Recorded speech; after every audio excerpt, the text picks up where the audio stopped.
Bonjour.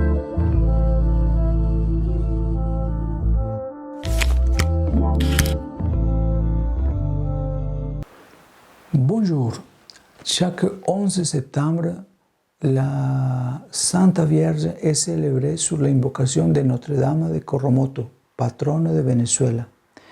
Et en cette année où nous voyons une fois de plus que la dictature écrase le peuple, nous lui demandons d'intercéder pour son peuple dans cette vallée des larmes.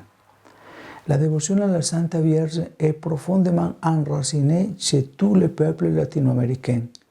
En relation avec cette dévotion à Notre-Dame de Coromoto, la tradition veut qu'après l'arrivée des Espagnols dans la région de Guanare en 1591, les Indiens de la tribu Cospés, habitants de la région, décident d'abandonner leurs terres et déménagent dans la région de la rivière Tucopido, dans le but de ne pas avoir de contact avec les étrangers et leurs coutumes. La situation reste ainsi pendant des décennies jusqu'à ce qu'un jour de 1651, le chef Coromoto, chef de Cospés, ait une vision extraordinaire. Le chef a pu voir avec étonnement au-dessus du ravin de la rivière l'image d'une très belle femme. En s'approchant aussitôt du lieu, accompagné de son épouse, le chef se rendit compte que cette mystérieuse femme le regardait avec une douce expression sur le visage, alors qu'elle semblait bouger au-dessus des eaux. La femme portait également dans ses bras un enfant souriant. Lorsque Coromoto réussit à s'approcher suffisamment d'elle, il entendit une voix lui disant « Quitte la forêt avec ton peuple et va vers les Blancs pour qu'ils reçoivent de l'eau sur la tête et entrent au paradis. » Ce fut le début de tout un chemin de conversion pour Coromoto et toute sa tribu. Aujourd'hui, les Vénézuéliens aiment profondément la Vierge Marie et implorent pour sa protection et son aide dans ces temps difficiles que traverse leur nation. Prions pour eux afin qu'ils puissent restaurer la démocratie et en évitant toute violence. Notre-Dame de Coromoto, priez pour le Venezuela et l'Amérique. Aujourd'hui, sous forme de pilule, quand vous priez, le Christ est à côté de vous. Il est en vous. Nous réfléchissons sur l'importance de la prière liturgique. La prière du chrétien fait sienne la présence sacramentale de Jésus. Ce qui nous est extérieur devient une partie de nous.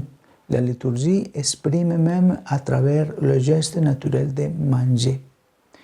La messe ne peut pas seulement être écoutée, c'est même une expression erronée. Je vais écouter la messe.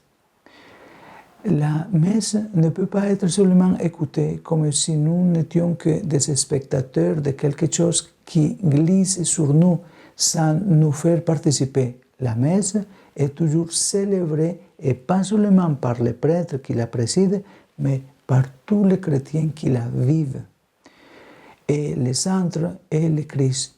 Nous tous, dans la diversité des dons et des ministères, nous unissons tous à son action, car c'est lui, le Christ, le protagoniste de la liturgie. Quand les premiers chrétiens commencèrent à vivre leur culte, ils le firent en actualisant les gestes et les paroles de Jésus avec la lumière et la force de l'Esprit Saint, afin que leur vie, touchée par cette grâce, devienne un sacrifice spirituel offert à Dieu. Cette approche fut une vraie révolution. Saint Paul écrit dans la lettre romaine « Je vous exhorte donc, frères, par la miséricorde de Dieu, à offrir vos personnes en hostie vivante, sainte, agréable à Dieu. C'est là le culte spirituel que vous avez à rendre. » La vie est appelée à devenir un culte à Dieu, mais cela ne peut pas se produire sans la prière, en particulier la prière liturgique. Que cette pensée nous aide tous quand nous allons à la messe.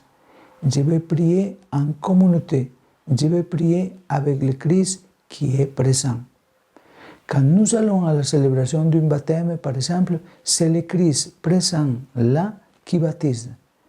Mais Père, c'est une idée, une façon de dire. Non, ce n'est pas une façon de dire. Le Christ est présent dans la liturgie. Tu pries avec le Christ qui est à tes côtés, qui est en toi.